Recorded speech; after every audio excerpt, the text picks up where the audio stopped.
Welcome to Step Up Unfiltered, the home of uncensored conversations with extraordinary individuals, where we tackle life's biggest challenges and bridge division. Yes. Now, usually we are live on the second and fourth Thursday of every single month. For those that you view that like to tune in live, you know where to catch us. For those that like to tune in via Spotify, simple, Step Up Unfiltered audio with beautiful radio mics, so really, really good quality. For those that prefer the visuals, YouTube, Step Up Unfiltered, or my actual username, make sure you subscribe, is Step Up Coaching. And that's where you'll be able to see your favorite bits, your clips, your podcast in full. And you'll also be able to see a lot of my coaching content in which I help men open up, overcome their limitations, and become the best versions of themselves. Now, just before we get started, I just want to show you guys the merch. We've got the Step Up Coaching American football jersey. I wanted to now be far, and it was getting a lot of traction. People like it. So I will create you your own. Let me know if you're interested. If you're interested in supporting men's mental health in general, that's what we're looking to do. We're looking to push all barriers and break down the stigma to get men opening up in their own circles. Now, without any more pause, right? Any more time. Actually, can I just say that sounds like a great Christmas present? Step Up Coaching American jersey. I like that. I think actually coaching the jersey, you know, it's kind of different. Like a lot of time, men won't actually go and buy these things themselves. My girlfriend bought me coaching. What can I do? I have to do it. And then they'll go off and do it, and then their mates will be like, "Oh, okay, then I'm gonna give you a pass on that." And that's a good show. I could be Step Up Coaching gift cards. You know what I'm saying? Well, you know, my name's Thea, by the way, and you know, Starbucks actually they funded their business like that. And so Starbucks, what they do is they give you the staff the gift card that you pay for. Mm-hmm. A lot of people don't use them, and that's how they fund their business rather than getting bank loans. Harley Davidson did something similar. Harley Davidson were going bust, couldn't get bank loan, so they started the Harley Davidson Club, merch, everything. They got £250,000, and they managed to transform their business and not go bankrupt. Wow. So literally, it's using your own fan base to make your product better and to spread the good news. That's what I'm saying, guys. Before we haven't got to the introduction, and you're already getting free game from an experienced woman in many different fields. Right. So I want to get straight to it, right? So if you can let the audience know. Name? My name's Thea Montgomery Anderson. One sec. You gotta let me get to the end. So, name, age, your current job title, and a fun fact that no one close to you may know about you. That's gonna be hard. I'm a pretty open book. Or a fun fact. Okay. Fun fact for you. My name's Thea Montgomery Anderson. I'm 48. I know you're going, shot her gas, no way. I know all about reverse aging. God, what am I at the moment? I've actually just graduated. I've just done 7 years at music school. So amazing. Officially I'm a musician. Right. But I make my money from styling, photography, videography. I work with entrepreneurs, specialising with people with ADHD and autism, particularly men, multimillionaires, because those seem to be about a third of millionaires and billionaires have Asperger's, ADHD, or autism. But it's interesting. So anyway, I specialise with working with that particular type of group. I work with anyone. Actually, a good question. Yeah. Do you think that is because, do you think those kind of, because you know how some people say autism and stuff is not a deficit, it just means that your brain works slightly differently. Yeah. Do you feel like the skills that you need to be an entrepreneur, well, a higher level top earner, are associated with, you know, some of the traits that you get from being autistic, being highly focused? The ability to decision make like that. Yeah. The ability to cut. So like Asperger's No people emotion. will be like, okay, you're not working well for the business. I love you, but bye, you're fired. No emotion. But I mean, you know, ADHD people have the ability to jump from creative idea to creative idea to creative idea. They will completely focus in on something massively and manage to layer a lot of information. And in 48 hours, they will get done what somebody else would maybe take 3 weeks to do, because they also don't have the lack of disbelief, and you find that they vibe with other people like themselves. What does happen is they crash. And autism and ADHD aren't new things, but what has happened that's new is we've got a very poor food source. So that means we've got more parasites in our body, more fungus in our body. That's impacting the way our brains work and our bodies work. And you will find that neurodiverse people are a bit like track Ferraris. A track Ferrari is not made for all courses. A track Ferrari needs specific oil, it needs particular people to fix it, but it is a track Ferrari will win most races, right? But it's not going to take you to work A to B every day over a country road. Yeah. It has a very sensitive system, and you'll find that people that are neurodiverse, there's only about 20% of the population, they have a very sensitive nervous system, and they flag up very quickly if the plastics that you drink out of these bottles, this here makes your body think it's estrogen. That is so bad for a man. We'll go into that a little bit later. So what I'm saying is, I know you can really touch into, but I'm interested in what you have to say. So neurodiverse. So women can mask neurodiversity more easily. Okay. Because a lot of the toxins we have in our society are triggering estrogen in the body. The body thinks it's estrogen. Well, we have it naturally. Okay. Right? Yeah. But as for a man to have extra estrogen, it's dangerous. Yeah. Right? And that's where. So the other thing that happens is that if you look at the food source now, if you're eating non-organic, you're eating so many chemicals. So how does this relate to neurodiverse? Well, neurodiverse people are more sensitive to this. Okay. And they're particularly more sensitive. This is some of it's evidence that I have researched from academic research. I've done 7 years of doing research papers, and I studied cymatics, which is how frequency impacts things around it. So a bit like in Tibet, they have these, I can't remember the name of them, but basically they make noises and it makes the sand make pretty patterns. So the same as water. You have water in your body, and whatever you listen to music-wise, so create different vibrations. Yeah, is within your body, and the food that you eat has a vibration. Everything has a frequency. The mic has a frequency. This plastic cup has a frequency. Everything's vibrating, and it's how that impacts your body. Now, with neurotypical people, they might get cancer. Neurodiverse people flag up very quickly with things like anxiety, depression, brain fog, and a lot of this is now that you're eating food that has got, like a lemon has got 90% less antibacterial than it used to have, right? Unless you've got organic. And even then, the organic lemons, if they're grown in a warm country, don't have as much antibacterial as, say, something grown in a cold country, because it's in Scotland, fruit and veg is a big export product for them. And when you actually test the fruit and veg there, it's got a lot more polyphenols and vitamins in it because it's grown under really harsh conditions. It's like, the kid that grows up in the harsh conditions and its parents beats them, and they go off and actually, they've proven this in the army, the ones that grew up in tough lifestyles make better leaders. Yeah. Because they get it, and also because they're very resilient. So how does this relate to neurodiverse people? So neurodiverse people basically are getting, they've got a more sensitive nervous system, so they flag up more quickly. So they're getting more anxiety, more depression. People are presenting with autism, presenting with ADHD. A lot of this is actually down to do with your gut bacteria. Yeah. And so there was a thing called Candida. And so I've had a lot of EEGs, so I'm speaking from experience here. I had an EEG every 6 weeks.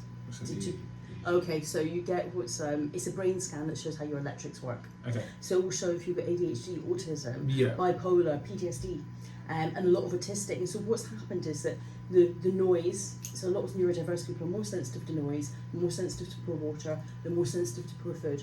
And so what happens is their body starts to get traumatised by it, and it's the PTSD that they're having. People think PTSD is just for people in the army. It's not. No, of course not. And everybody has a different break level, right? Yeah. But you'll see somebody who I've seen this happen. PTSD from being in a car crash. Oh my God, yeah. I mean, like people, and the thing is that the medications they're giving you is they go, oh, you've got depression, let me give you medication for that. Yeah. Well, that stops the left hand side, right hand side of your brain working. So actually, it makes a lot of conditions more pronounced. It makes your body inflamed, your brain inflamed, and it gives you brain plaque. So, like, when you get big bogies coming out your nose, that's coming out your brain. So there's, in other parts of the world, like in India or like in Japan, in the Asians, because they eat raw fish, they do parasite cleanses every 6 months. Yeah. Have you noticed how healthy and brainy those people are in their 90s? Now, I had some brain issues, and I had the parasite cleanses they have, £90 a month. I mean, you can pay that, and you do them every 6 months, and they were like, you have to sleep on the right hand side and do it for 3 minutes, and it makes your brain. That's no illegal substances. No, this is just breathing, right? And that's because we do it that way, it makes the brain circulate. And then in the morning you'd wake up, because you had to sleep on the right hand side for your brain to clean. I have these big white bogies coming out my nose. Like, literally, I felt like if it was Cow's Week, I could have, like, done the jib of a boom and been like, here, let me rope that up for you. It was absolutely insane, the stuff that's coming out. But even more insane was how fast my brain was working after 12 weeks of it. I could remember phone numbers again, I could remember postcodes. I'm 48, I'm not going to remember those things for a while. And I thought it was to do with my age. And it transpired it was to do that I had a dirty brain. I used to eat raw fish. It turned out I had a massive pinworm, and I'd been to the doctors, and they were like, "Oh, you've got nothing. You've got nothing." Let's get to that, Okay. because there's a lot to get to. Let's go. Let's pull it back all the way. But neurodiverse people are more affected by it, more prone to and it, men okay. present with it more than women, Yeah. and because of some of the toxins within our diet are estrogen based. Cool. We'll jump back to that later. So you went into such a tangent that you forgot about a fun fact. Oh, that was me avoiding it. I gave you my fun fact. I've had loads of VGs. Okay. Yeah, cool. and that would do. Because we've got so much to I don't get talk to. about that normally, and the whole brain glitch thing. People are like, "What? You don't tell people until you've healed it." We've got so much to get to, so I'm more than happy to skip over the fun fact, because I know there's going to be plenty of facts. But yeah, anyway, I'm a stylist, I'm a photographer, I'm a videographer. Yes. I turn DIY self-releasing musicians into stars. One of my clients, Max Starr, has just had a big feature in Clash magazine, and he is a self-releasing artist. Nice. Yeah, man, he's not even with a big label. He managed to get a 4-song deal with Sony.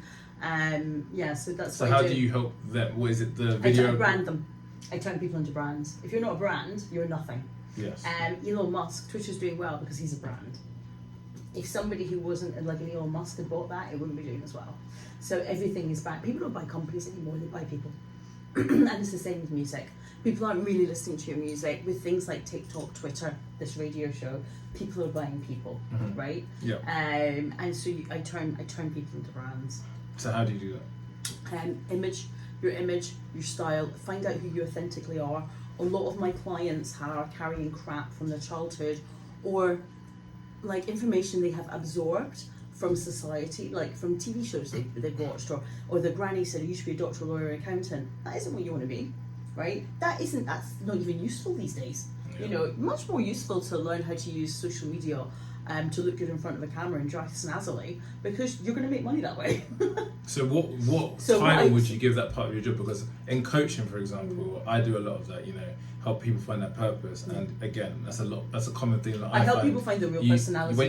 When you're speaking about someone about their purpose, you ask them the right questions they've never asked themselves, and they figure out, oh, I only want to be a tennis player, as you just quite rightly said, because of my parents. I actually don't want to do that when you internalize it. So what would you say, because you mentioned, you know, videographer, healer, yeah, you know, musician. So all of this comes under the same brand. So I'm like a 360. You'll come to me and you'll be like, hey, you know, I want to like go take myself from being a millionaire to a billionaire, but I need to get more investment to do that. I need to be happy in front of camera, and I hate it at the moment. Well, if you don't like being in front of a camera, it's because you don't like yourself, or you don't feel comfortable, you don't feel authentic, and it's just something inside of you won't feel authentic. You won't quite be able to put your finger on it, but you won't. So make them do things that you probably make them do, like MBTI tests, SWOT analysis, Johari windows, where you send off and people pick 6 words that they think describe you. And it's amazing when people get back to stuff like really rich people. You would never think we're not lacking in confidence.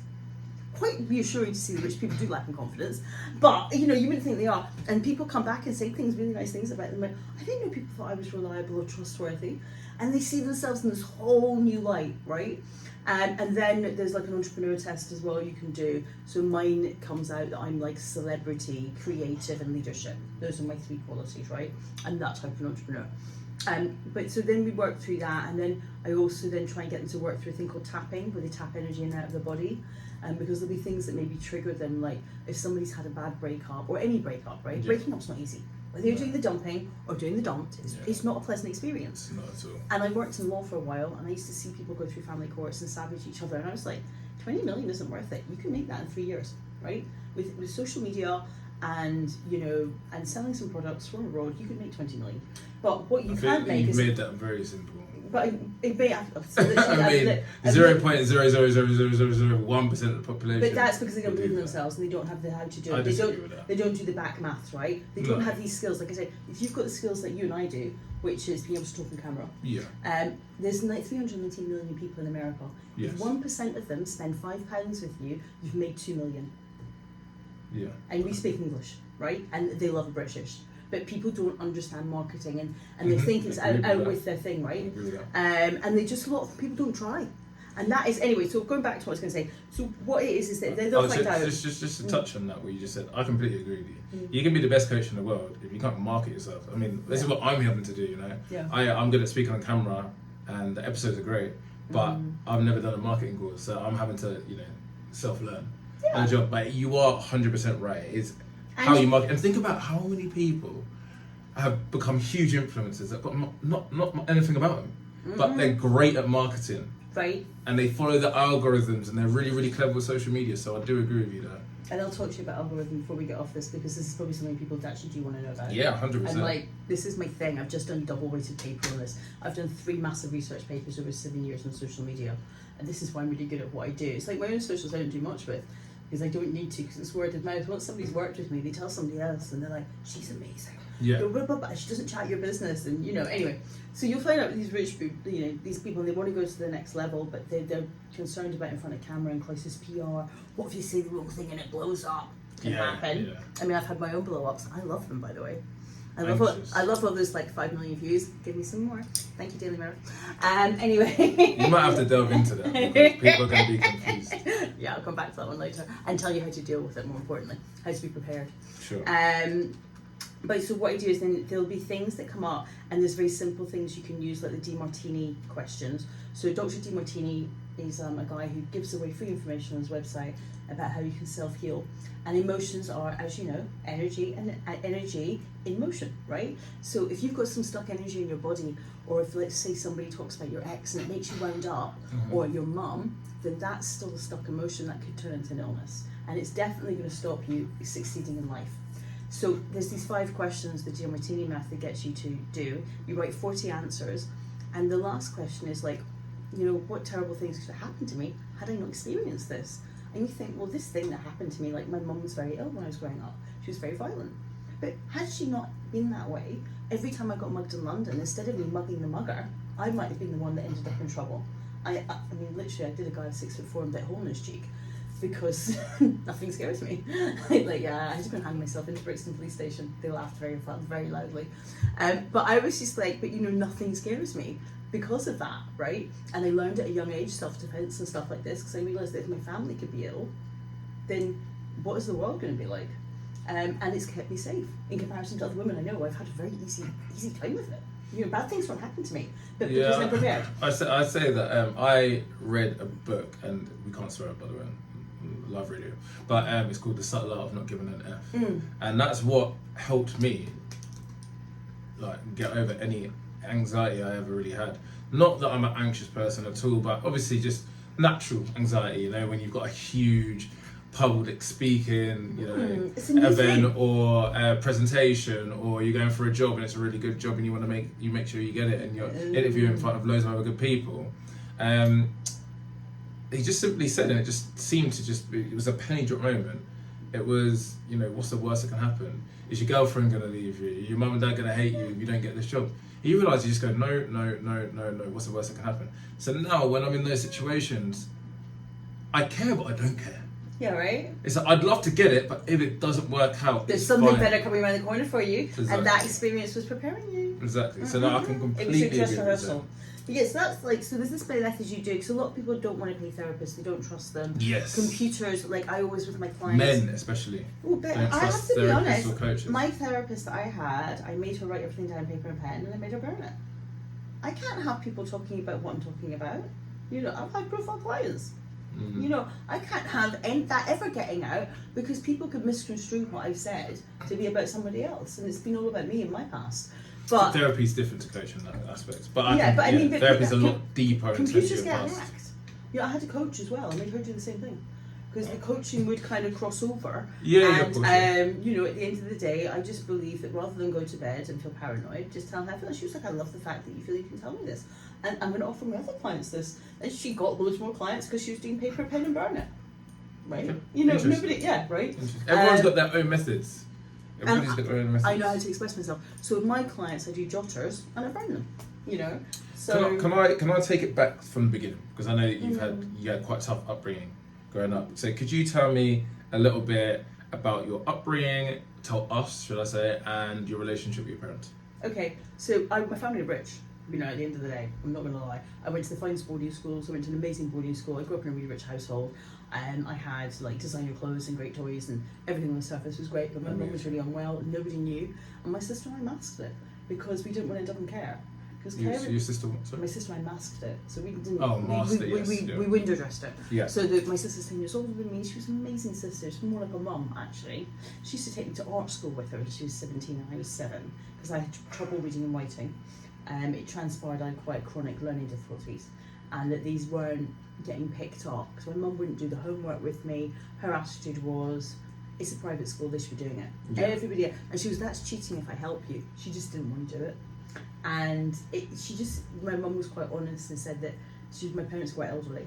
Had she been born maybe 20 years later, she wouldn't have had kids. So, sorry, because I know you've spoken quite a lot about your mother. I don't know. And then my dad, my mum kicked him out when I was quite young. Okay. And she basically made it very difficult for my sister and I to see him. Yeah. And I got back in touch with my dad. He was always in my life. He paid for my boarding school. Amazing. You know, God, yeah. I mean, Fetties is not cheap. Yeah. And he paid for all my extra education. It was quite clear when I was 10, 11, I couldn't read and write. And I had comprehension issues. So the way my neurodiverse brain works is that I have auditory issues. So my mum was drinking during the pregnancy. Then I got dropped when I was born. It's caught with my temples. So my eyes rolled. So I had eyesight issues at a very young age. One of the first things I remember is learning to see properly, and you're swinging in a mirror and you're following fingers and other people are outside playing and I'm learning to see, right? So people look on the surface and they see this very privileged woman who's got this amazing lifestyle, and people, you know, rock your privilege. Yeah, I do rock my privilege. I've worked for this, you know, and that's why at 48 I've graduated with a master's. I couldn't have done that in my 20s because when I went to university first time round, I couldn't keep up with what was going on in the lecture. So just to peel back, because I just want to touch on that. So you mentioned some of the unfortunate abuse that happened. So what kind of things? Well, you know, I think of it as educational. You know, my mum was just very ill. You know, somebody screaming and shouting in your face when you're 6 or 7, you're a bitch, you're a bitch, you're a bitch. That's not normal, right? That's right. But that's what she was saying, you know, you're a B. And that's not really normal to say that to a child, but she was really unwell, I now see, and I found that through therapy, and God, I'm not going to lie.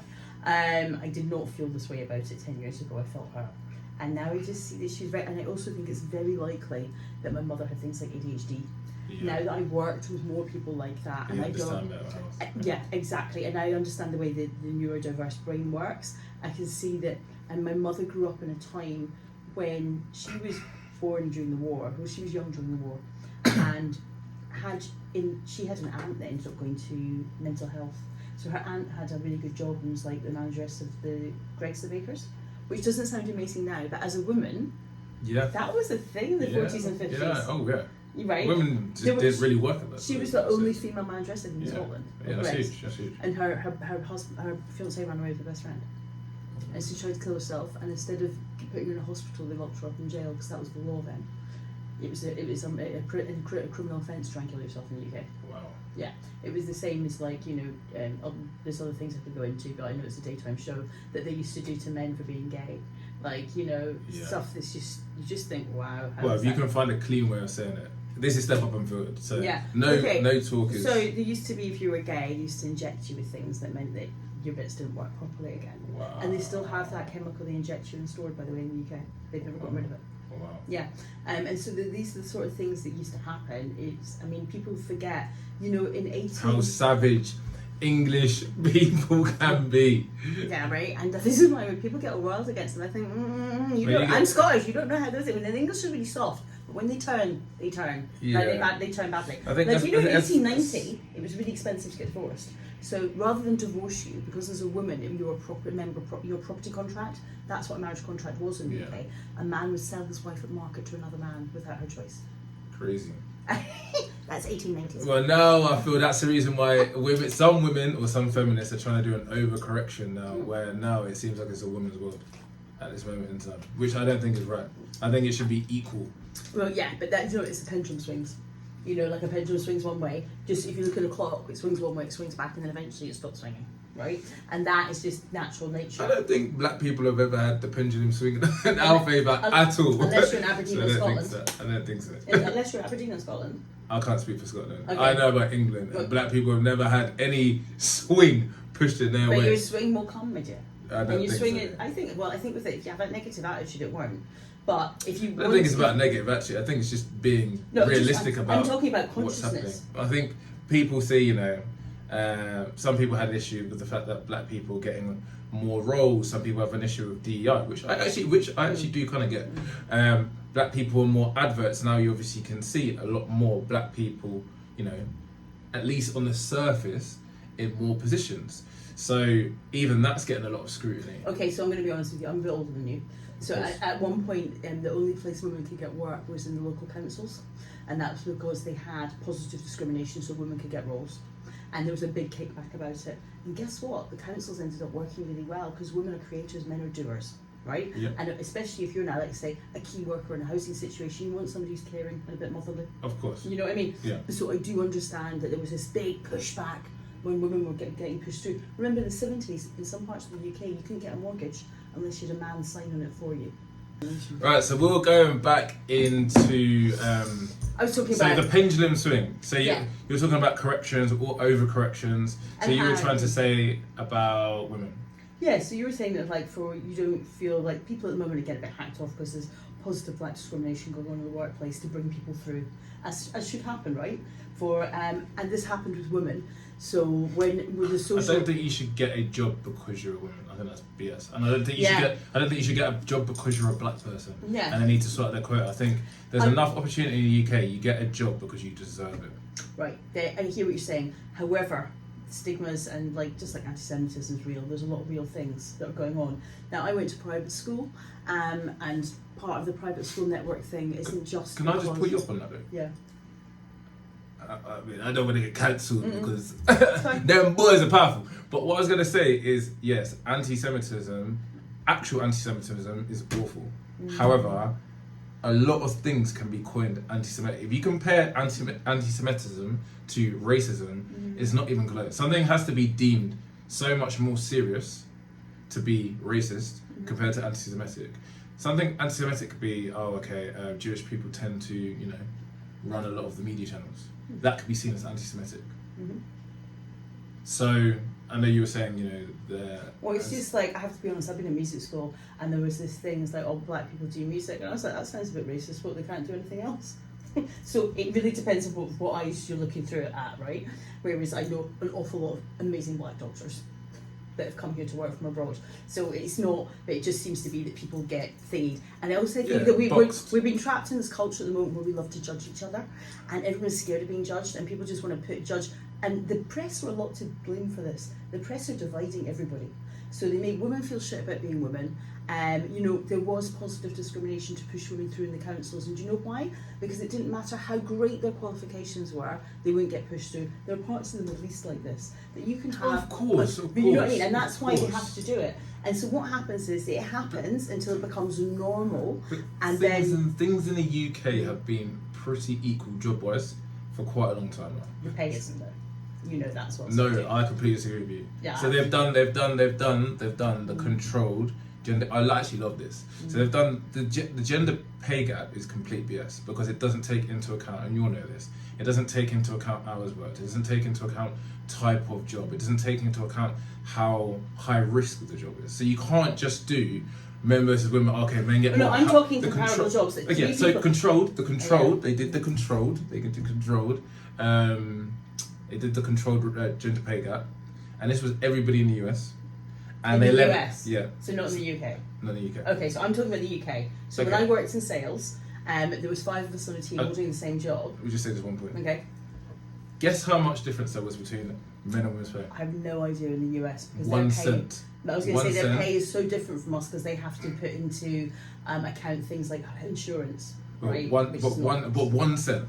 Okay. And that's what people are complaining and moaning about. It just shows that. But that's the US. It's a completely different market. But to what I'm the going to UK. say, and Asian women on average earn more than white men, and now Yeah, even I in can the believe UK, that.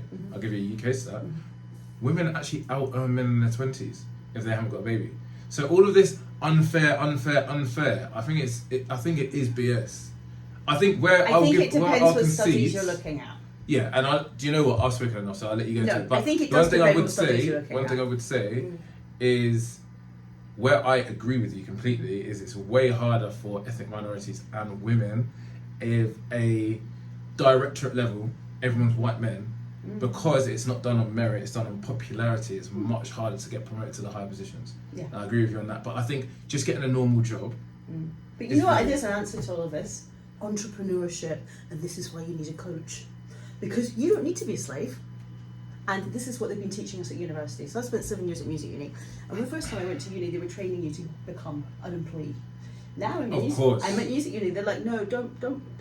Why would you want to be signed to a record label when you could be a DIY artist? Look at AJ Tracey, how much money he's making. He's the same take-home pay as Adele, does a lot less hours, because Adele gives 80% of her earnings to other people. Who's the clever one? Now he was signed to a label. He runs his, that didn't work out for him. They didn't push him enough, so he got unsigned. They dropped him, I think, or I don't know how it worked out. If he left or they dropped him, I don't know the fine details. But I do know that he, like so many other DIY artists that don't have to be global to make an awful lot of money and run their own shows and employ their own friends and family and bring through their own people, right? Which is much healthier, because you're bringing through people that aren't being. There's the young lady whose name escapes me who works for one big of the record labels, and she's like the I'm a piano queen, right?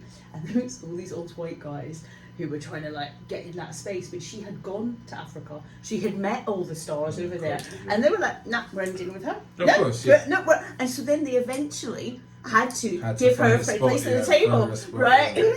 Girl, loving you. That's what you have to do. You have to go grab to go grab an opportunity by the horn, by the balls. Yeah, right. You can't just expect opportunities to come to you. And she had an amazing mentor. And this is a lot of the reason why you need a coach or you need a mentor, because you need somebody to mentor you in algorithms, right? Yeah. And we all need mentors. Like, this is why rich people have me to come along and help them with their personal brand and to find out who they are. The same as young musicians. You're saying so much facts. And this is where men struggle so much with coaching. And I was speaking to a coach that graduated at the same time as me, funny enough. Yeah. And he was saying, mate, I don't know how you're doing it, because I pretty much predominantly coach women now. And I was like, yeah, I feel like I may even have to make the switch, but my passion to help men, because it's such a big problem, is huge.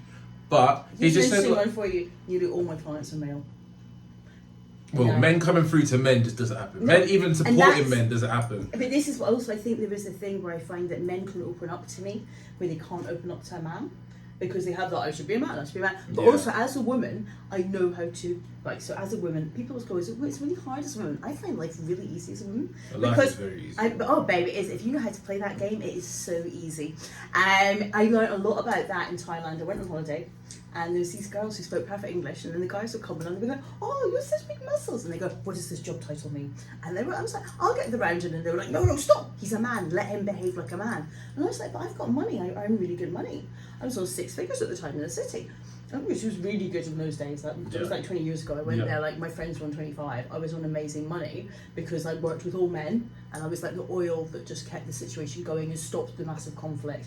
And I made sure that on my team I got the most pay. And I just want to bring back to a point, right? I think you said such a good point, that everybody needs a coach or a mentor in something, whether it's marketing, whether it's better at sales, whether it's being just a better partner in your relationship because you suck at communication. It could be whatever. Why not improve in a certain area within a couple of months instead of suffer and have negative results in something for 10, 20, 30, 40 years? Right? You don't have to be alone. You have to. And the great thing is when you get a coach, but when you get a coach or a mentor, you then create a really positive vibration because you can then share that information. Yeah. Right? And it's through teaching you learn. And they have the time to help. That's the thing that gets really overshadowed. People go, "Oh, I can try and do that myself," or "Oh, I can try and speak to a friend about it." That friend doesn't have the time.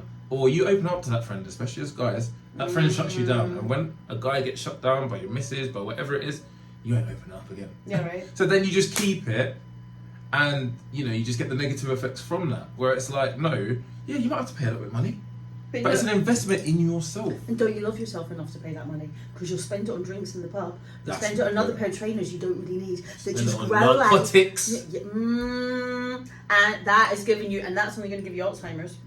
So that's 100 grand a year in a care home. Right. Yeah, I mean, let's keep that real. And you could be spending £100 a week on yourself, on a coach, and then before you know it, so I had a girl that I coached for free.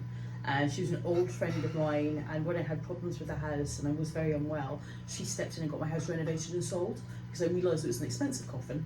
and I couldn't cope with it. And they reached out to her, and she's in facility management. And she was like, right, I've got people to do this. She got me like £10 worth of stuff done for 1,500, like big buff. And so I coached her. Very worthwhile. Yeah, right. I coached her anyway. She went from like 25 grand a year job to like 80. That's what I'm saying. Yeah, and so I taught her, because I worked in the city, how to sit at the meeting. They go, how much do you want? You spread your legs as a woman, you wear chains. So you put it back, you go, how much am I worth to you? Because this isn't really about whether and I told her some line about, basically, I'm an amazing asset for your business, but it's whether or not I think you're right for me. And show me your appreciation. The guy offered her 10 grand more. She was going to ask for it. And she was like, oh my God. The guy probably got turned on all sorts. He was like, alright. But this is the thing. But she was working in a male environment. This goes back to what we were saying before. Women are way more agreeable than men, right? No. So, no, not you. Whoa. No, that's a fact. I don't think in general. I have to be honest. I don't find them more agreeable in the workplace. A lot of the time. Maybe times have changed, but stereotypically, masculine, feminine traits, women are way more agreeable. I find men to be very straightforward and literal. They say what's on their mind, hence and why they might be a bit aggressive, but you can slap it down. But if you even look at like various studies done, there's a much higher percentage of men that will fight to get a promotion than a woman. Yeah, there's a lot of narcissists in London, and you know why? Let's not overuse the word. No, I'm being quite no. They have done studies in the city about people who get to the top.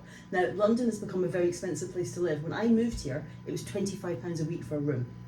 Yeah. That meant there was a lot of creative people in London. Okay. Right? The East London used to be full of creativity because you could afford to be creative.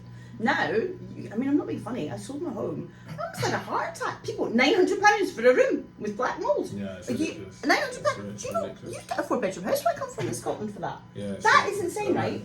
I know. And so creative people have moved out, and these massive people who believe in themselves fanatically, and a lot of those people have got psychopath. I worked in the city. They trained me on how to manage narcissists and psychopaths. It was part of my training.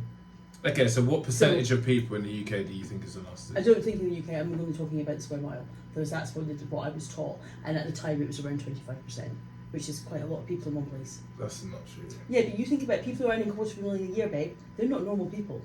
You've got to be really on your game, and they are, and you have to be quite manipulative a lot of the time to get to that top position. But does that make you narcissist? Sometimes, you can be manipulative. You don't have to be a narcissist. So I think as a narcissist, psychopath, this was these are the specific personality types I had to learn to deal with. Okay. So I knew, because when you're in sales and somebody's narcissistic will keep promising you things so you'll come back, you've got to recognise that that's somebody who cannot close the deal, or if it's somebody who's playing with you. Yeah. And then what you do is you cut off all contact and then they'll buy. Yeah. Right? Yeah. And so it's sad that you have to learn these things. Yeah, but, and a lot of women used to fall foul for it, whereas because I had the training, I was like, I can spot what you are. You're either somebody, I could spot if there was somebody who didn't actually have the power in the company and was messing me about, or if it was they had the power but they were enjoying the game. And but I do think the word narcissist is massively overused. I think genuine narcissists are out there. When you meet a genuine one, they smell funny. Well, at least to me they do. It's like I have this super sense of smell. Maybe because I don't. One thing I will, although we said the whole men and women stuff, I will give women that. I think women's intuition is 10 times better than men's. You can walk in a room, who fancy each other, who's full of crap, who says they earn £1 million and doesn't. Whereas men are like, oh, okay. God, she fancies me. Oh, really? I think men are glacial at times and don't realise when a girl likes them. 100%. But I think a man is quite literal, whereas a woman will also lie to herself and be like, I know this, that, and the other, but I know he likes me really. Really? Is that why he's banging your best friend? That is not a man who likes you. I remember that I was with a girl and we were, date went well.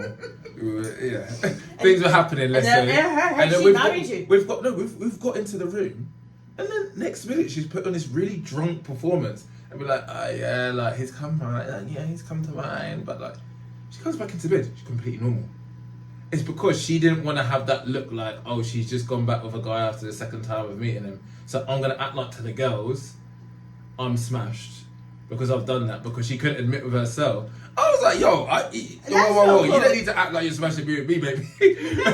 But I was just like, that's a shame that she can't own it. She opened my eyes up to, I'm not going to say any names, but she opened my eyes up to the way that I'm not going to say girls, but some people can be, because But you know what? that She was would my get guess. labelled as slag by her mates. I can't believe you went out back to them after the second time. People judge people. No, when I was younger, True. I was very loud and proud about, like, my two best friends are boys, Okay. and they loved the fact that it would be like, did you have ding dong with so and so? Yeah. And I'd be like, yeah, babe, blah blah blah. And then one guy told a lie about me and said he had.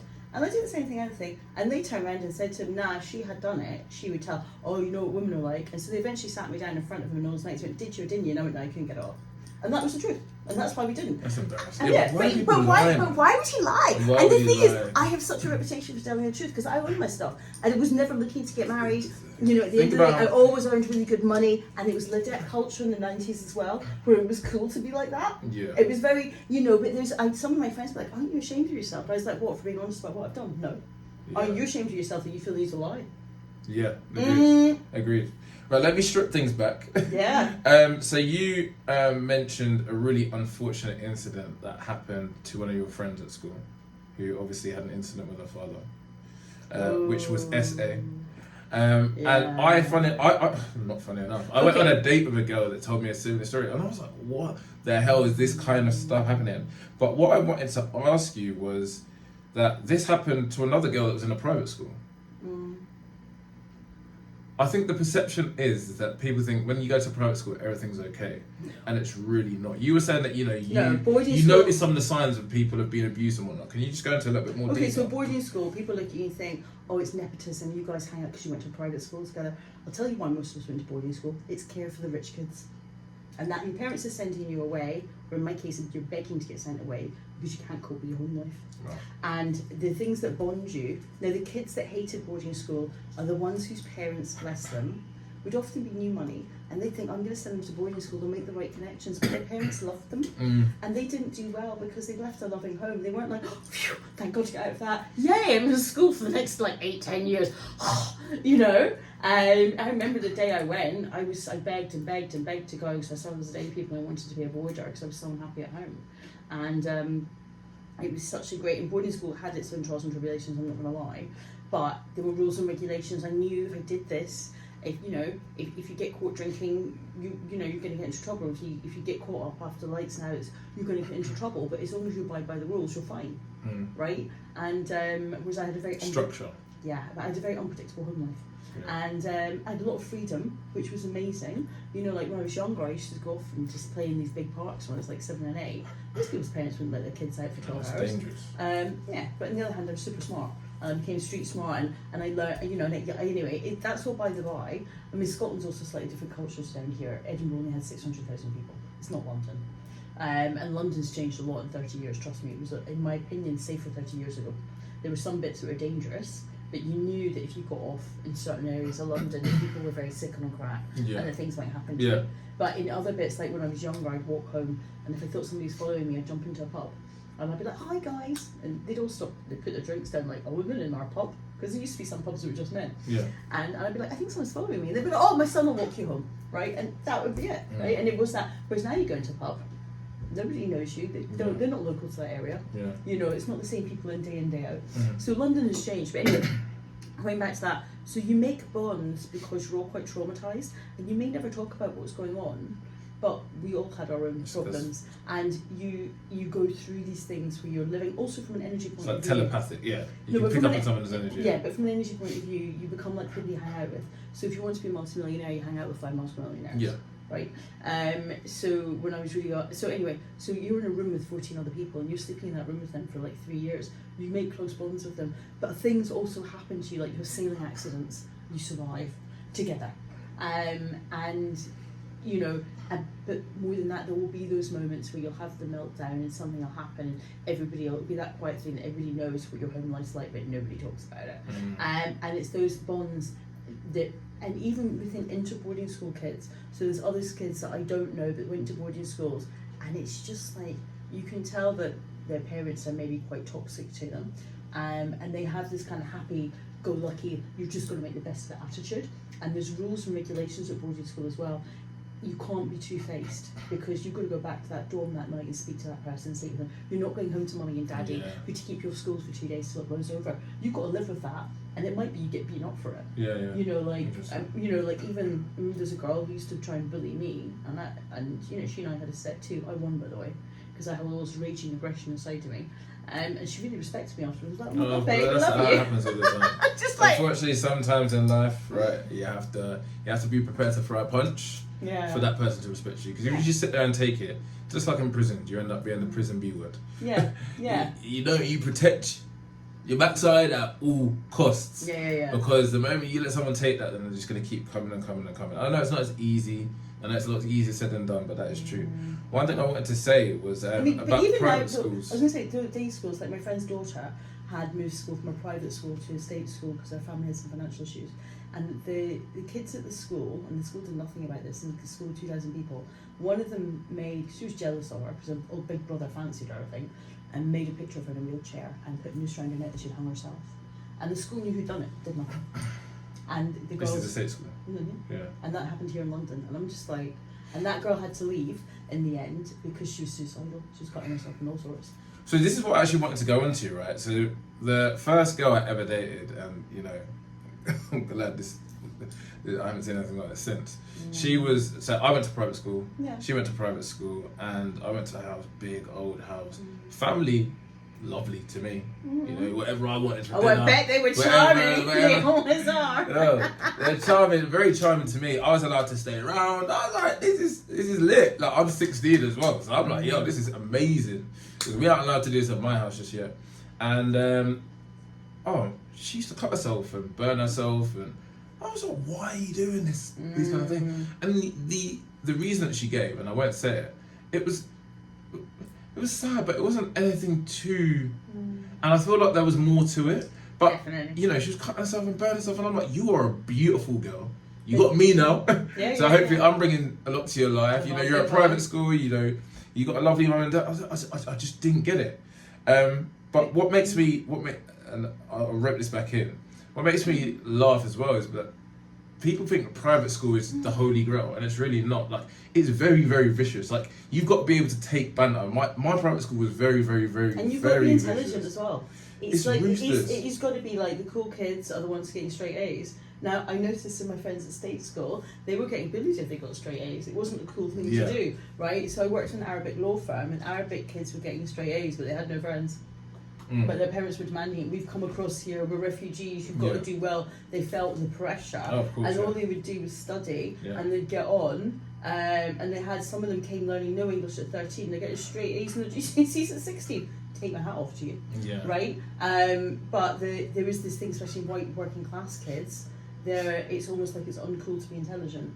And a lot of them, so I've got a condition called auditory processing deficit, and that's what happens to the bit of your brain that disseminates noise. So my hearing's fine, but the bit of me that's got comprehension, that's damaged by alcohol. If you're drinking, your mum drinks when you're 6 weeks and under, and a lot of white English kids have got that, so you have trouble picking up in the first place what's going on in the classroom. So you're already behind. But there is this whole kind of thing that white working class kids in their own country are doing horrific, yet they're born with the language. Very, very badly. And it's quite heartbreaking to see it. And people are just thrown into the wayside. Like, oh, well, that's that. Well, why don't we fix the problem? We've got money for wars, we've got money for vaccines. Oh my God. But we've got homeless people, and we've got the indigenous population not learning to read and write properly. What is that all about? And we've got the NHS striking. And we've got money for it's pathetic. I mean, the NHS and so I had a guy that came on, and he actually runs 3 businesses, and he had a great family upbringing, but he used to get into a bit of bad man, roadman activity, and got out of it and snapped out of it, and now he actually does a lot of stuff for kids that struggle, which is amazing. And he was saying that the education system hasn't changed for years. No. He said, how has that happened? But we've become so much more technologically advanced. You go to job interviews now, a lot of jobs you don't even need to wear a uniform, but if kids that come from lower class backgrounds where the adults or the parents struggle to even afford clothes, they get told off or they get expelled because they haven't got their shirt done properly or they haven't got the right shoes. How is that right? Yeah. And it was so interesting. But I just want to go back to one point. So when it comes to private schools and it being like really, really ruthless. A lot of OnlyFans girls, I've heard them say on podcasts, you know, like, oh, it's fine, like, my kid will be fine because he's going to go to a private school. And I just think, no. Like, one, kids find out everything nowadays.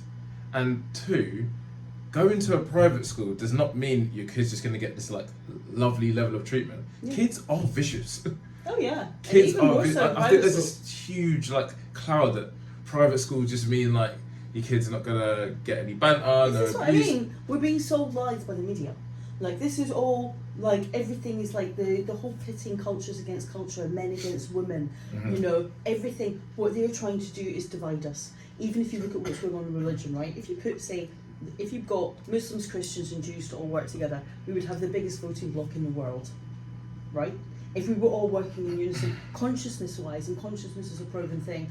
I've had the opportunity to spend a lot of time at Oxford University and listen to Nobel laureates like Roger Penrose talk about consciousness, the microtubules in your brain, and what happens when we all start thinking and doing the same thing. It's the same effect like when you get these monkeys on an island. One of them learns how to break up a coconut, teaches another 3, and then the island away that's like nearby, suddenly spontaneously learns how to do the same thing.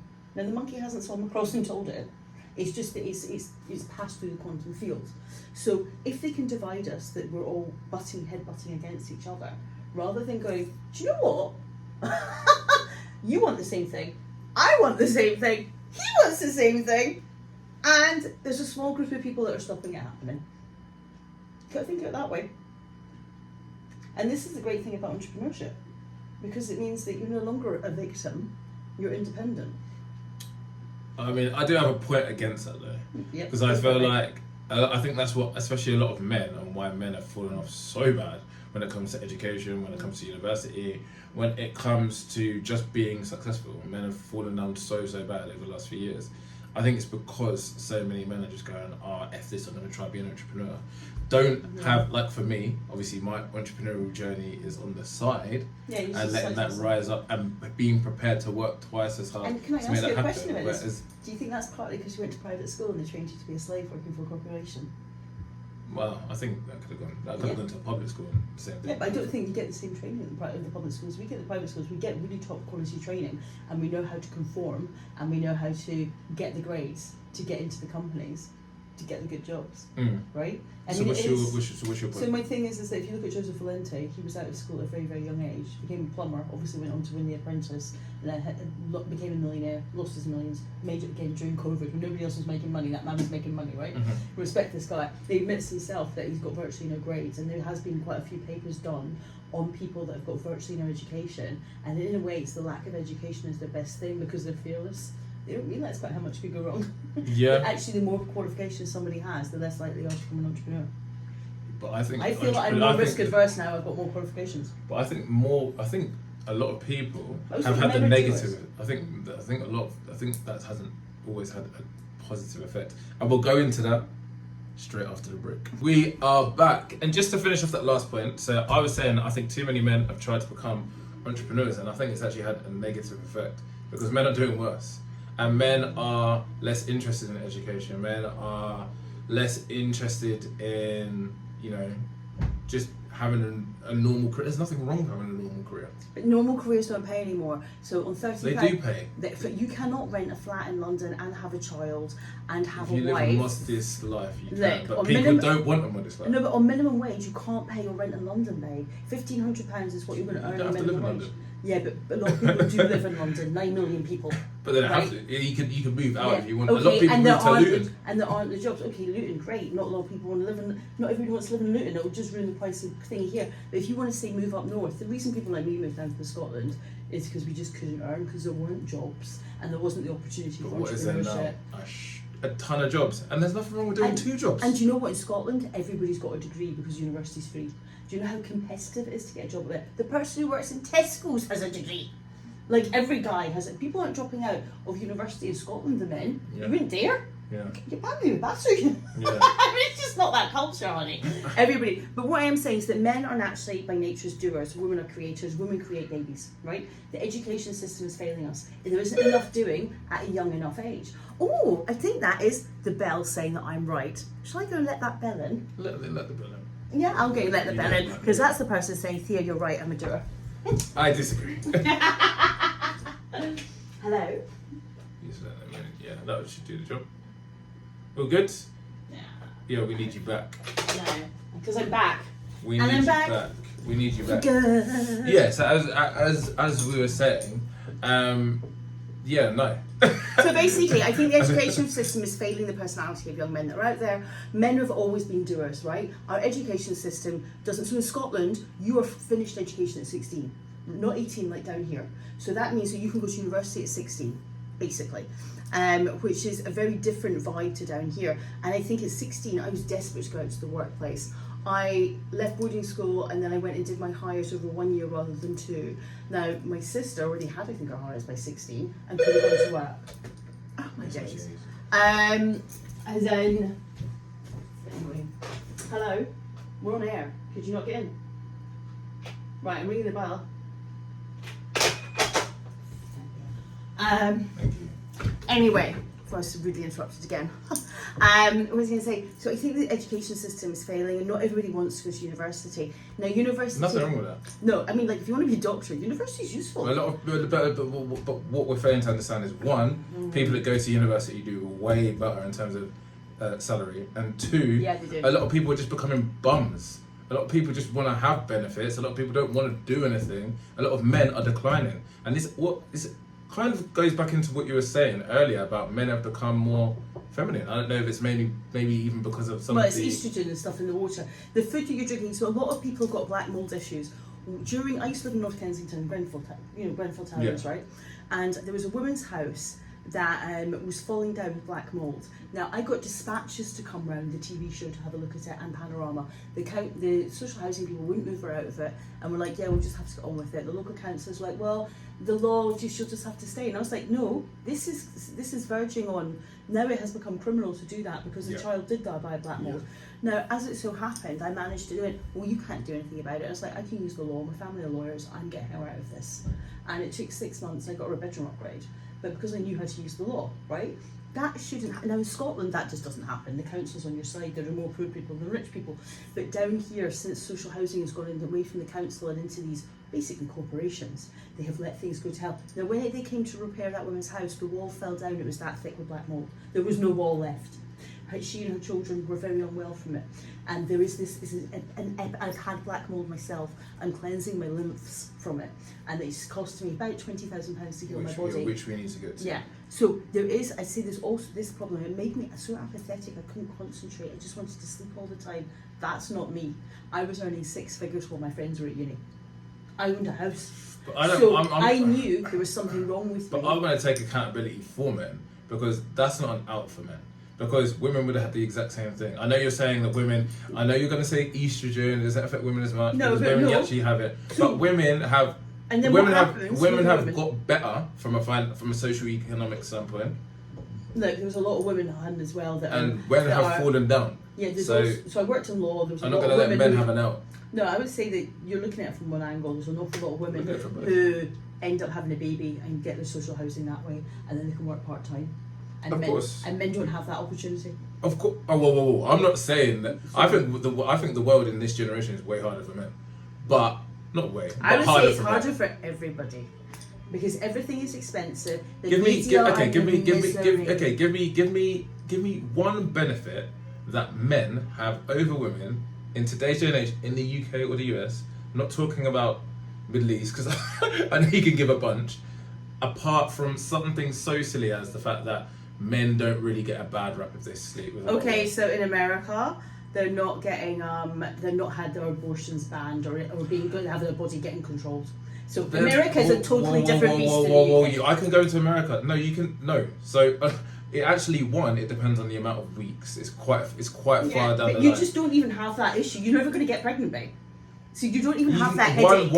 one is only in a few states, so it's not in every state. So Yeah, you but can't, it's, you even can't say one it's state not. is one state too many. Anybody trying to control your body, as a woman, it gives them this fear factor. I didn't realise how bad it was till I spoke to American students who are at my uni, and they've just got this weird fear now that their bodies, everything's declining. The press are to do with this. The press are toxic. Yeah, but then also, do you not think that abortion for people that are getting 3 abortions, 4 abortions, 5 abortions, and not for things such as SA, it's ridiculous and it's become a joke. Like, babe, it's her body. If she wants to do it, she wants to do it. It's not for you to No judge. way. It's not for you to judge. Just like it's not for me to judge if a man wants to become a woman. That's not for me to judge. This is your life. This is your choice on earth. God gave you. Oh, what? So you're just allowed to kill as many babies as you want? Well, I would say it would be better if you were. It would be better if you were in a system. I think it's much worse to have. Crazy. I'm not going to judge that person because I don't know their life circumstances. I'm not judging for someone for making a mistake and having one or two. Yeah, I completely get it. But if you're just using it as a preconception, but that's no, your choice. You're not just allowed. You're not. That's not good. But what you've got to look at is a bigger underlying factor. Why is that happening to that person? Right? What happened to them when they were younger that they felt that they couldn't say no to having sex without a condom? You know, so I would say there's always more to what's going on. You can have a great upbringing and not have any of these issues and just still be reckless. Let's admit we're further. I'm not religious myself. I don't know anybody who's had more than two. No one's God fearing anymore. Nobody. Guess what age I became a Catholic? 27. Nobody's religious, so there's nothing to stay in line for. So people are acting crazier now than ever. That's why we've got all this violence. I go to church. I became a Catholic at 27. I was called. What's so Christianity? I know a whole bunch of people like me. So I would say that it really is that it depends what circle you're moving in.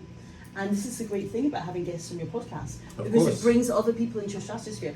Like there's like this girl that who I know, like, it's funny when she and I hang out, because she's Pakistani, people presume she's Muslim. She's a bang raging Roman Catholic. And there's this whole church, right, in Hounslow, that they have, I think, 5 masses, and people are out on the streets. I have never seen. The Pope himself wishes that his own church was as busy. And these are the faithful. And they've come from places like Sri Lanka, Bangladesh, Pakistan, and they're coming and they're queuing up and they're dressed to come to Mass. And it's really quite, you don't feel like, you don't know where you are in the world. It doesn't feel like Britain. And, CAFOD and all these other charities come down to see it, and they find it very, very inspiring. Yeah. And it is like, and in the summer times, like literally, the police are coming and they're like, guys, can you get off the road? Cars need to go past. So there are, but what I would say is I didn't know that existed until I went to do some voluntary work. CAFOD asked me if I would go down and speak there, because I do social media for the Catholic Overseas Aid Agency. And I teach them how to do social media as part of my own charity. I'm very much, you can give money, but I'm a hands-on person. So like I used to work in soup kitchens. I know, you'd never think it to look at me. So You've just gone on a crazy tangent. There are religious people out there we don't always look at. But what I would say is that, and there is this whole different world, but for the first time ever, less than half the population is Christian. But they don't teach, like, some of that's 36% of the UK are now atheist. Yeah. And that's how much times have changed. And they don't teach religion in school anymore. But that's the reason why everybody's wilding out. There's nothing to be fearful of. So people are going, do you know what? My new god is money. I'm going to go do OnlyFans. Why not do OnlyFans? Why not sell my body? Happy? No. Yeah. There's more women on antidepressants now more than ever. Look at all the male self-deletions that are all-time high. So get this, I was given antidepressants when actually it turned out I had black mold infection in my body. And I know. So before we do this, let's actually delve into that. Yeah. So let me start off by saying, okay, so you've gone to school, you've obviously had that experience. How did you earn your 6 figures? And I want to go into how you were on one. Okay, so 6 figures. I was in sales, and I was a woman. And unlike most people, what made you get into sales? What was the drive? I wasn't a very good secretary, so I'm dyslexic and dyspraxic, and I'd done secretarial school, and I got a lot of things wrong. But when I was from a young age at boarding school, it was clear that I wasn't highly academic. So what they did was they ran me through things like public speaking classes. I decided I wanted to be Prime Minister. So this is what they do at boarding school. Like, okay, you want to be Prime Minister? We'll not mute that. What are Prime Ministers? Prime Ministers don't have to be academic. They have to be personable. They have to be show people. And so I worked in politics. They've got SPADs, these special advisors that do everything, basically. And you're the front man that sells it to the country. And so I did things like a lot of acting classes, Lambda, public speaking classes. And so I'm very well spoken. I'm a great communicator. I can read body language. I've had the classes. And so it became very clear. And then what happened was I did a course on web design. Way before anybody else was doing these things, and I was very, very lucky technology-wise. So my friends had the first local area networking cafe in the whole of Europe, and I got to work there doing marketing in Scotland. And so that's local area networking is now what we take for granted, is computers talking to computers.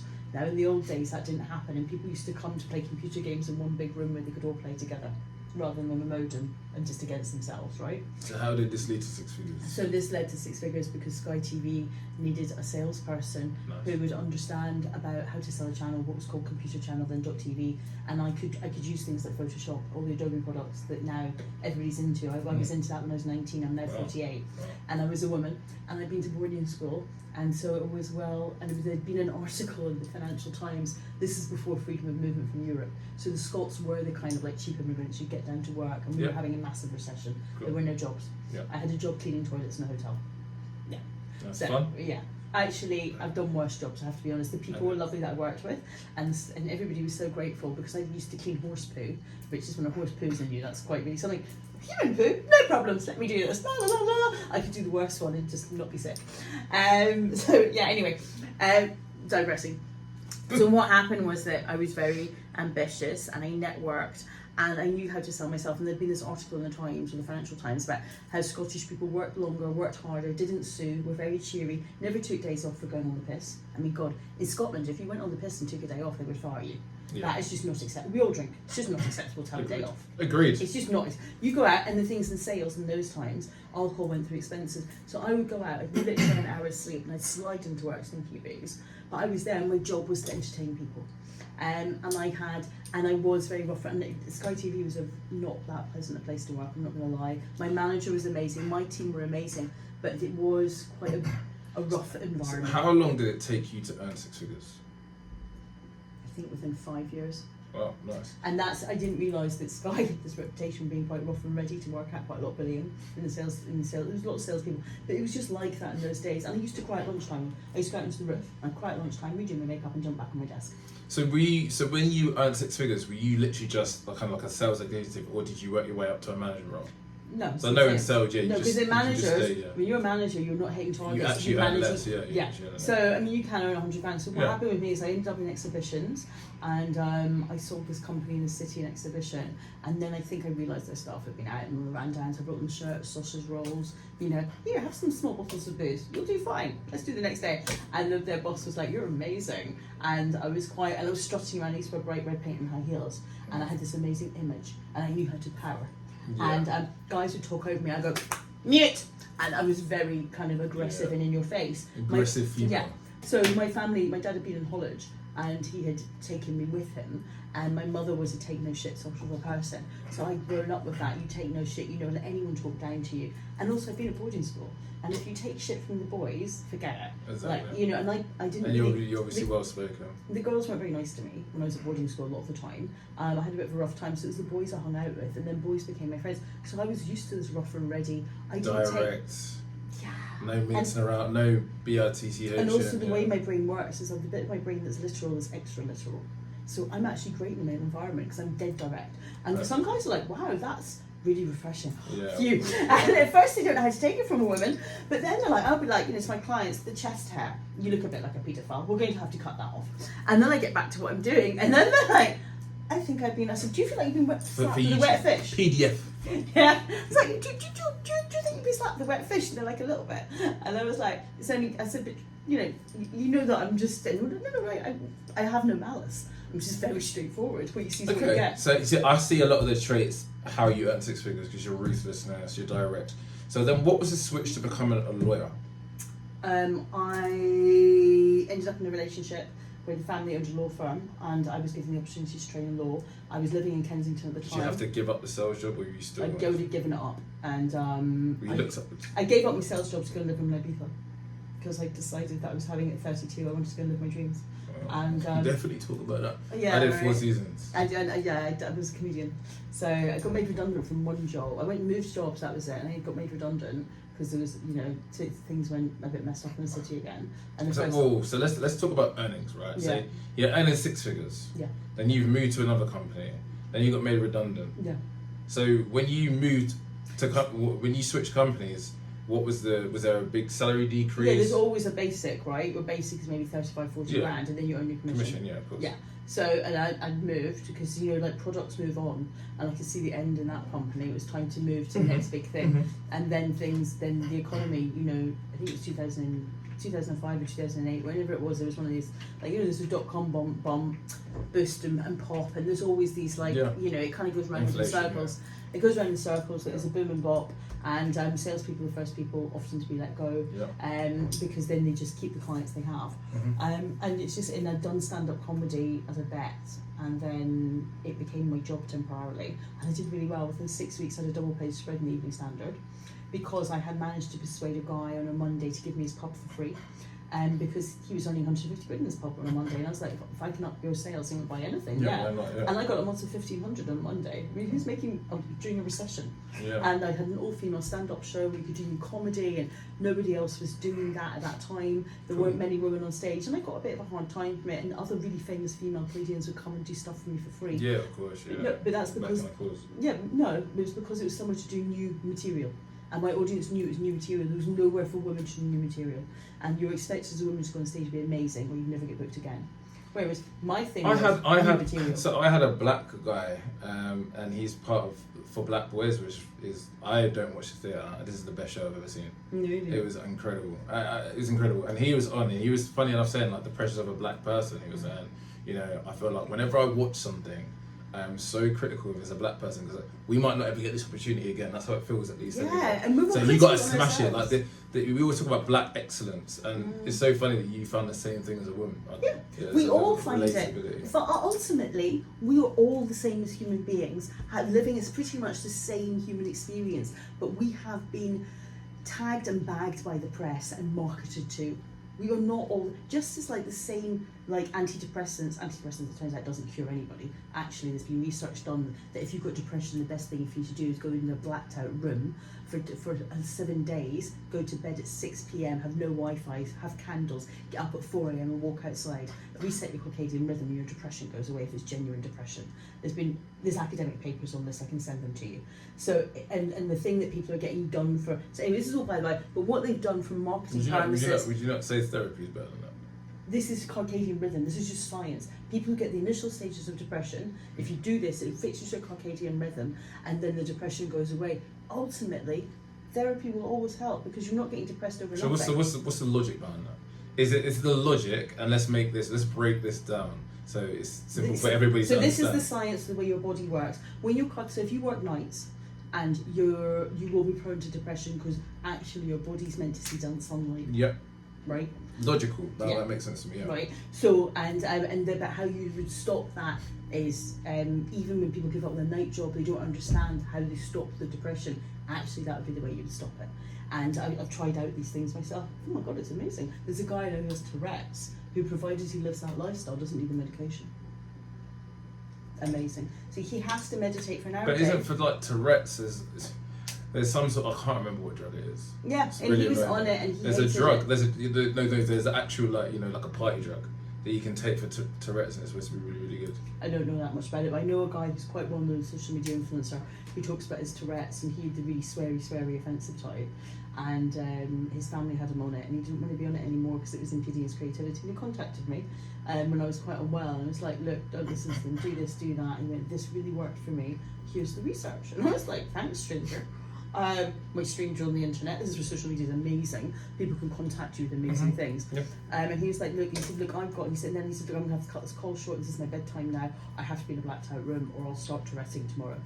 And so he just literally hung up the phone. And he was like, I'm available from 4 a.m. He said, but I prefer not to speak to anybody till 6. I do the first 2 hours. Why do you think a blacked out? Because you think you're fighting your fire with fire? Is it that kind of thing? So the blacked out room thing is to do with like your skin has sensors.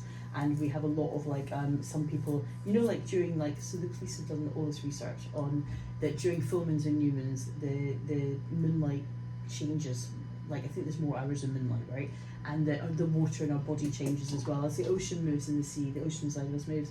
And normal, quite middle class people do risky behaviour, like having sex outdoors. and it's been proven on Newmans and Foreman's. They've done loads of studies in this police, and just like there's just more outdoors jiggy going on. Low level crime of jiggy. Nothing wrong with a little jiggy. You know, and they said it's very middle class people who would normally do it. Get like the jiggy on. Right, let me go back because we got onto jiggy somehow. But anyway, the blacked out room with the no Wi-Fi and the no electronic lights and the blue lights, electrocircadian rhythm reset itself. We Cool. are surrounded by a lot of light. Look into that research. So, lawyer, relationship, what crumbled, what led to the decay, and what led to you becoming unwell? My house got circled by a rogue building site by Kensington Council. They wouldn't take action about it. I went protesting. But basically, as far as that door is from here, so less than 5 metres from my house was a building site door, and they surrounded my whole house on the ground floor. And I already have, so with it being auditory processing deficit, it gives you a propensity to mental illness. The reason I bought the flat I bought was because it backed onto a park. So were you in your relationship with this? This started before my relationship, I think. Okay. And then what happened was they were building a little bit and then they wrapped the whole house. Now, his family were lawyers and allowed me to go and practice law so I could learn how to defend myself. Were you working at the time? I think I was working, but then so they allowed me to go and train as a lawyer, which normally you wouldn't really get at that age, and they allowed me to do the apprenticeship, and they allowed me to do bits of law you wouldn't normally get to do, like disability law, because I realised I had to learn how to defend myself and other people like me. Anyway, I went protesting outside City Hall during the days of Boris Johnson, and a guy called Kit Malthouse came out, very religious man, happy clap Christian. Loads of people came out and they saw all my evidence, and I could have sued them for personal injury claims because it made me so ill, and they wouldn't stop. And the way the building site was being run was unlawful. They got fined 100 grand in court, and the building site got stopped for 7 days. And what's unlawful? Well, they had trucks turning up at 4:30 in the morning, running their engines, breaking gas pipes and water pipes. My house constantly no gas and water. But this is what we didn't understand. Yeah, they don't. The building site itself didn't have proper hoarding on it, so dirt was going into the community. So much stuff was getting stolen. It became like a place where people came to steal and be threatened. And I'm walking my dog. You better not this, that, and the other. I'll come and get you. And I'm like, babe, I'm Scottish. You're fighting with the wrong woman. You don't understand. We just like The Rock. You know, and people you want to threaten me in my own country? Are you insane? England may not be where I was born, but my family have fought wars with these people, and I'm going to take you out because this is taxpayer money that you're taking, right? Yeah. Anyway, so and they did put up CCTV, and what happened was they knocked down a council estate where gang leaders had lived for 20, 30 years, and it was a nice, safe area, because people had the power that had it for a long time. And then other gangs came in from other bits of London, as you know, and they were running roughshod and threatening all sorts. It was quite a scary place to be. Great. Yeah, great. And they were threatening them, and it was quite a scary place to be, and I took a stand. And the fact that a court fined them 100 grand and then said to the council, why didn't you take... The MP had to resign over it. Oh. Yeah, I mean, when I go properly. But because I had been working for a law firm... You can tell. I knew how to evidence everything, and I stood all day and I made a track. They tried to stop me playing music, and I was like, no, I produced my own ska music. And I was wise enough, because I was at music school at the time, to mention... So you're at music school whilst you're... Yeah, so I was really ill, so I had to Hello. That's a bit weird, that noise. And I was at music school. It was like somebody was jumping off my TikTok live. That's a bit weird. Sure. So I was at music school at the time, and then part time, and I think, or was I? I think I was doing graphic design and video production. That was it.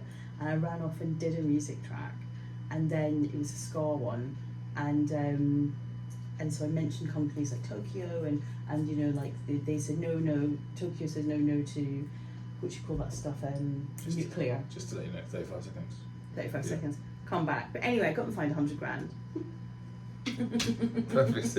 You got it out nice and early. Yeah. So then, what basically when one woman protests, it only takes one person to be the difference. You just have to understand the rules, make your own music, and then they can't stop you playing it. Get petitions, get Twitter going. And I knew being Scottish, so the whole Scotland would break. I did it the day that Boris was on LBC. Meh. Brilliant. So we have got lots to get through to, and we've only got a quarter of the episode left. No! For the last half an hour, it's gone way too quick. However, we're going to fire through some of these questions. Okay. We've got loads to get through, and we need your knowledge and wisdom for our guests. Black mold, if you've got it, get rid of it. And So, ChatGPT can tell you actually way better than a thingy. I hate to say this about it. I paid like lots of money to people. ChatGPT will give you exact directions with your current diet and your current lifestyle of what you should be taking and when to get rid of the black mold out of your body. You'll have to do a candida cleanse, and then you'll have to do some brain cleanses, but you can actually talk you through how to do all of it with natural herbal supplements that won't make you ill. ChatGPT is amazing. I use it for so many emails. So many emails that I need to send and make it sound way better than I can. I just feed the ideas because my ideas are good, but sometimes it takes me a little while to type up a good email. ChatGPT is amazing. And I'll tell you what else is amazing, Gemini. Use Google Docs. Gemini can make spreadsheets. Seriously. Nom. Right, let's get back to it then. So you were Oh my god, thank you so much. You're so amazing. I love being a star. The star that you are. Go on. Remember the TikTok. podcast? Remember the podcast camera? I'm going Be a TikTok. TikTok. We're on TikTok live as well. Do you want to plug your Songwriter TikTok Thea. to people? So Songwriter Thea, I'm a songwriter, I give away business advice, I'm a stylist, and I work with a lot with ADHD and autistic people to help them with their personal brands, but more than anything, I'm a musician. Amazing. So we're going to get through to all of that. So we're going to need the answers to be nice and concise, yeah? Yeah, babe. So, talk to me about being unwell. So how did you become unwell and how did this impact your life? Okay, so unbeknown to me, I had mold and damp in my house. That made me unwell. Now, the symptoms of mold and damp is it makes you present with mental illness because your guts are very, like, they're only a couple of cells thick. They leak and then bad bacteria gets flushed around your body and infects your organs. And then it can make you present like you're proper crazy and you're depressed and you're tired and you don't want to do anything and you try. And then some people self-medicate with drugs. Thinking that's going to make it better, and then obviously what it really irritated it was that I had a building site right next to my house, so I wasn't getting any proper sleep either, and they kept flooding, cutting the Thames water pipe, so my house kept getting damp, and it was just basically it killed my dog in the end as well. Yeah, so it was quite serious stuff. Did you feel a difference, when you maybe stayed at a friend's or Yeah, I moved did. out of the city? This is when I realised, so during COVID, I realised something was wrong because I went to move out with a friend a bit, and I lived up north. And she was like these big slugs I had under my bags went, and then I come back and I feel ill again. And I realised there was something wrong, seriously. So when they made my house damp, I think the groundwater had something in it that was flooding the walls that was actually a toxin for me. Wow. Because the house, my ex spent 50 grand redeveloping it, trying to fix the problems. Wow. And that's a lot of money to spend. I had Villeroy and Bosch floor tiles, I had a £30,000 wet room. If you'd come into my old flat, you'd been like, I'm never moving. It was like a 7-star hotel room. And it was fabulous. I mean, everything you could want, and it was my forever home because it was on the ground floor in Portobello. I bought it as a 1-bedroom flat, very small, because I thought when I'm a granny on sticks, I can enjoy carnival, I can sell my loo, I can have in young people's party with me and sell my beautiful loo, my wet room or whatever, and I can have a dog because it's an area that freeholds allow dogs, and it had a park behind it as well. So I thought, this is my forever home. I can go, and I used to rent it out and come back or do whatever, right? It wouldn't have mattered. But I thought, I'm future-proofing myself here. And Carnival's an amazing thing, and the people that come to Carnival, you see all the old people out and people make space for them, right? And I can't see Carnival, hopefully Carnival will still be here in 50 years. But that was my plan. So, and I'd get to like Perth Hot Boys. Anyway. So talk to me about so how did you cope? Because I feel like you've glossed over this, you being unwell, but you were unwell for quite a long time. Yeah, a long time. And how did you cope with the loss of earnings as well? Because you've gone from 6 figures, this really posh upbringing to, from what I understand, is next to nothing. So can you just talk us through that journey? I ended up on benefits. Yeah. Yeah, So and then talk to us about that was just horrific. And then you kind of keep blaming yourself, and so this is why I was part-time in education, and then I was trying to do the lawyer thing, and then I had some other problems as well where a gang had taken over a coffee shop next to my house, and it became really toxic, and then I was accused of being Jewish, and I'm Catholic, and the police moved me out of the house. Yeah. Not because they thought you were Jewish? Because you got no idea the stuff, like I had a guy cutting down my CCTV with knives and serious threats. How long ago was this? Obviously a while ago now. I don't really want to go into those details too much. But I got restraining orders that works. You don't get that for nothing. I got a lifetime restraining order. You don't get that for nothing. But it was a very scary and frightening time of my life. But these people were just criminals that didn't want somebody interfering with their trade. And this is what happens. What trade were you interfering with? Their trade of being criminals. There's some stuff I can't go into. Okay. Right. But what I can say is that when you knock down housing in an area that's highly populated, where gangs are running it, and you move out the people that are running the business, more dangerous people will come in. Yeah. Okay. And they will fight for it. You Yeah. know that as well as I do. Yeah. And I'm the sort of person that will take a stand, because that's how I grew up. And also in Scotland, the police have a lot of power. There is no such thing as a caution, so you're getting arrested. So it was a very frightening time in my life. And then How long was this? this went on for about 5 years. Well, what Yeah. age between? So most of my 30s, most of the end of my 30s, yeah. So the police moved me out of the house for 2 years. Did this have an impact on your relationship? Yeah, massively. He stood by me. But it also is quite demoralising for a man that if he takes action, he might get kicked back to his country of origin. What was his country of origin? He lived from the Middle East. And, you know, they weren't the most popular people for quite some time. And so when you hold 2 passports, they'll just kick you out. And so it's quite demoralising. So was there not a chance for you to move in with your young man? And a dog. His housing didn't own the dogs. Okay. And I'm not giving up my guard dog.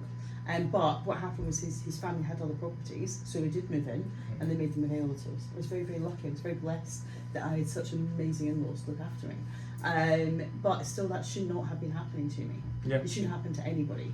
Talk to me about all this treatment, because you said to me 150,000. Oh my God, yeah. So I had to sell my home in the end. During COVID, once I realised that my home was making me ill, and it was from staying at my friend Laura's, who very quickly put me up for a while up north, and then I come back and I get ill, then I go away back upstairs again, and then we realised there was a correlation between my health and my home. And even my ex, this time we split up in COVID. COVID was the kind of end of it. We were both unhappy because a lot of crap had happened in the relationship. My dad died, his dad died, my dog died. You know, his dad died a very long cancer death. My dad had 19 days and was gone. And I was really resentful because all the time I'd like to have spent with him when he was obviously ill, I was too ill to travel because I was on so much medication because I was scared for my life, and I was litigating for a lot of the time. I was in a very frightening situation. I just kept getting prescribed more and more meds. So this is actually what I want to ask you. So I am very much in the same agreement with you, like mental health and well-being practices well over drugs.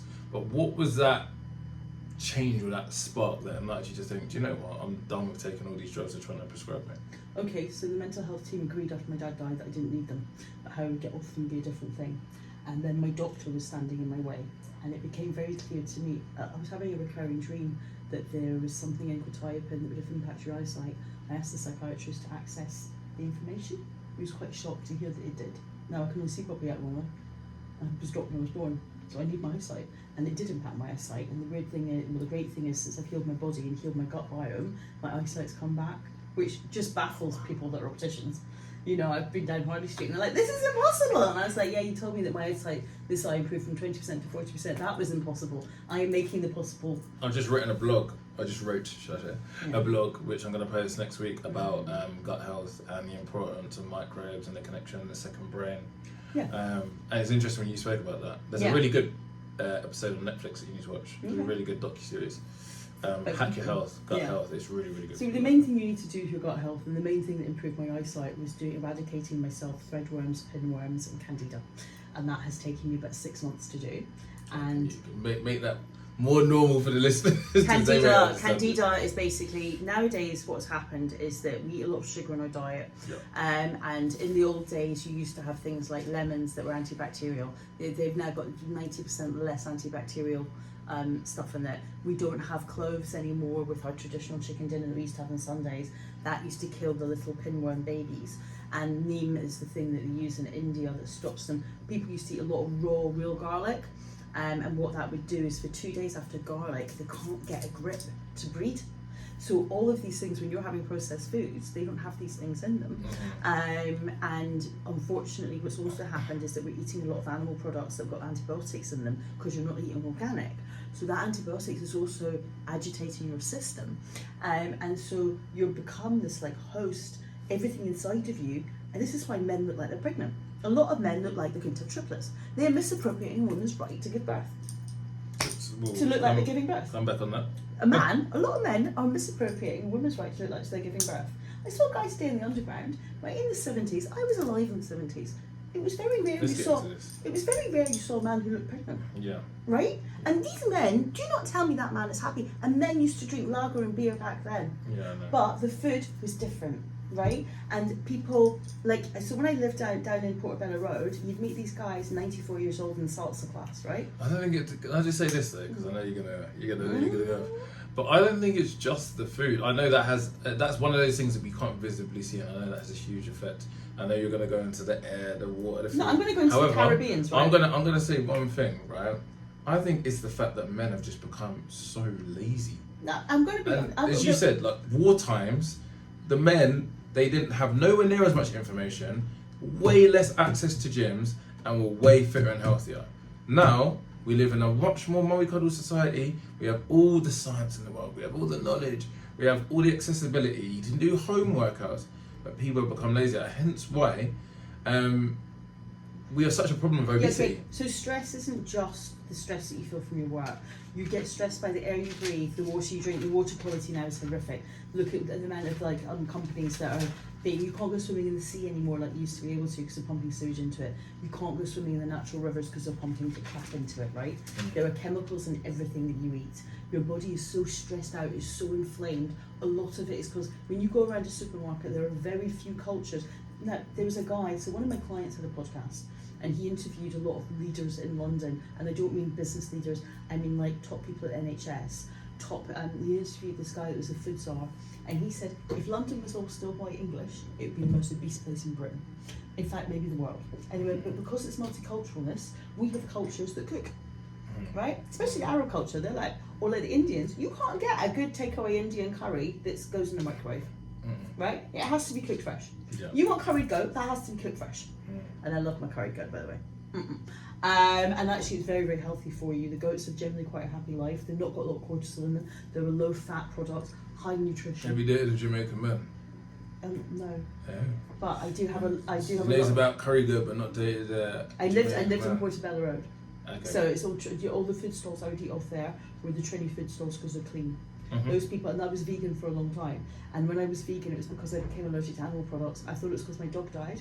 And they were like, wake up, you've been culled. And I was like, what do you mean? They went, yeah, we've culled you. And you're going to save the animals and all this. What we didn't realise is that all those allergies I had to bread, to garlic, to animal products, all of those were because of different parasites in my body had become. So one parasite didn't like garlic, so you knew garlic would kill it. Can I ask you a question then? But the Rastafarians taught me how to eat vegan and how to do it with the You can still do it with the spices and whatnot. yeah, but they taught me how to balance my meal that I wouldn't need animal products, right? And you look at these guys, they're 94, they've got their hair, they've got amazing bodies. They know stuff. And I'm not being funny, babe, they're not running around. I mean, a lot of them are painters and decorators still, like into their 60s and 70s, you know, they're in that trade. But they live it very much, but their food, they're cooking it, they're making it. But you're saying all this stuff, like, and I agree with you, like mentally I think we're in a worse place, physically I think we're in a worse place, but people are living longer. So how can you explain that if we're digesting such bad things? Okay, so ironically, if you look at the people who are living longer, I know, I get what you're right? saying, There are certain cultures that are living longer, tribes, right? And if you look at the Rastafarians, they live really, really long, way in comparison to the white people, which is ironic because they're the people that had the bad jobs, the racism, poverty, the shit housing, right? They have been treated like horrifically amongst even black people because they have their hair up and they're not showing and all this, and they're obviously they've got different kind of beliefs. They were treated but on the other hand, you know, like I remember when I used to have quite bad problems, I'd be crying in the street. There'd be like a man's barber shop near me, and the guy would go, come in, sit down, have a chat. Really, really nice people, right? But there's a softness and gentleness in that country. How would you still explain the fact that we are living longer as humans, and we seem to live longer and longer and longer and longer? I don't know if we are. I don't know technically. Oh, we are. I think a We lot are of that. factually. I think that there are certain bits that are living longer and certain people who aren't. Because I can tell you now, I've lived in social housing estates, and every day you would see, like, especially the white working class are having heart attacks, and they're fat, they're eating crap food, they're very, very unhappy. But I would say that there are certain cultures that have moved to the UK who are cooking their food, who are living much longer, who are much healthier. I think people are taking more risks, and people are dying of risque deaths. But I think on average, there was it's clear much to more see that we cancer live than there longer. was in the 70s now, if you look at the stats. Yeah, I agree with you. Yeah. But I'm saying, And- I and know, what- because and what- I think we have way more problems now. And the But I NHS don't is propping think- people up that basically in the 70s would have died. And COVID, I think, was a massive thing. It showed how bad our food sources are, because there were so all my friends got really bad COVID. I didn't. I was a vegan by that point. And when I got COVID, I got jelly belly COVID, and I was ill. I have to be honest, when I saw it was COVID, I had a pain in my chest and a pain in my left arm, and I thought I was having a heart attack. Did a COVID test, found out it was just COVID. Burst into tears of joy. I was like, COVID, I love you. My nose ran. I could feel my lungs clear. I had jelly belly for 12 hours, and I had a negative test. I was just so happy it was COVID and a heart attack. I had COVID and I was like, I not to be arrogant, but I was like, I'm a young fit lad. This isn't going to be nothing. And then literally, like 3 days after a negative test. Yeah. And But you look quite healthy, you know. So, you know, and I do think there is that mental attitude, the physical attitude. You know, what are you eating? What are you putting in your body? You don't touch McDonald's. What was your views? Just a very, very quick answer. What was your views on COVID and the fact that the government shut down the country? What do you think that was? I think Boris Johnson's biggest mistake was shutting down the country. When he first did his herd immunisation, I think he would have been lauded as the Winston Churchill of his time. But I think that people got... I rated it. I was like, yes, I agree. What happened was that people saw how much money they could make out of PPE. Like what pharmaceutical? Yeah, that PPE stuff, all that stuff, right? And a lot of it turned out, like the ventilators they bought, it became a gravy train, and lots of money, all that money that was spent on PPE that's been wasted and housed and stored that will never get used, and a lot of it didn't work, that would have been enough to build housing to house all homeless people in Britain. Right? It was a gravy train, people got on it, and businesses got on it, everybody got on the skank the system, and this is where not teaching religion in school anymore, the lack of morality in the country is quite shocking. Facts. Right? Facts. Completely agree. Yeah. I think just anyone would do anything now. Everyone's desperate for clout. Everyone's desperate for money. I was glad I lived in an area like North Kensington. We had our markets open. We had block parties. You know, it was actually very nice. And the great thing is that I was surrounded by people who would go, look, if COVID jabs are that great, these rich white people would not be offering them to us first. They'd be wanting them for themselves.